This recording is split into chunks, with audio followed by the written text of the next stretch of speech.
kabel adalah jaringan komunikasi yang menghubungkan perangkat tanpa menggunakan kabel melalui gelombang radio atau sinyal lainnya. Saya Anja akan menjelaskan tentang sejarah Wi-Fi. Sejarah Wi-Fi dimulai dari perkembangan teknologi nirkabel yang memungkinkan komunikasi data tanpa kabel. Diopori oleh riset awal di tahun 1980-an dan 1990-an. Alur jaringan Wi-Fi dimulai sejak data dari internet dikirim ke router. Router kemudian mengubah data tersebut menjadi sinyal gelombang radio yang dipancarkan. Lalu adaptor nirkabel di perangkat pengguna, seperti ponsel, laptop, menerima dan menerjemahkan sinyal tersebut menjadi data yang bisa dipancarkan. Alur kerja jaringan Wi-Fi secara detail. 1. Koneksi awal.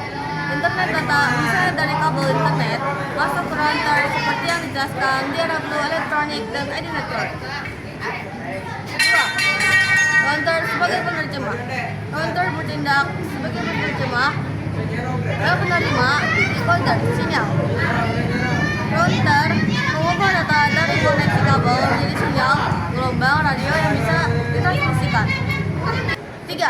Transmisi sinyal. Router memancarkan gelombang radio yang membawa data ke udara. 4. Penerimaan oleh perangkat adaptor dari kabel di perangkat seperti laptop atau smartphone menangkap sinyal gelombang radio ini. 5. Dekode dan tampilan.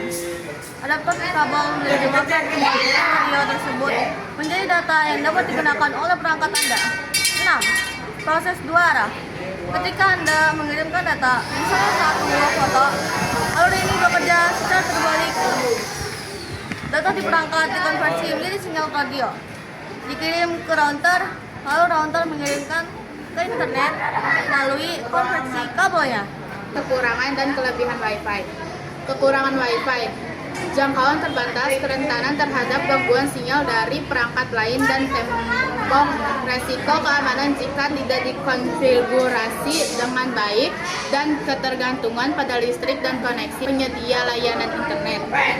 Kelebihan Wi-Fi: konektivitas tanpa kabel yang menawarkan mobilitas dan fleksibilitas, dukungan multi perangkat yang memungkinkan banyak perangkat terhubung sekaligus, kecepatan internet yang handal, cocok untuk kegiatan berat, dan akses data yang stabil dengan kuota unlimited.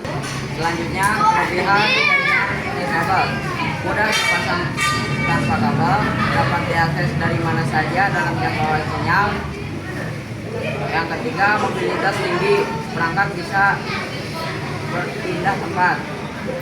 Selanjutnya, kekurangan jaringan kabel.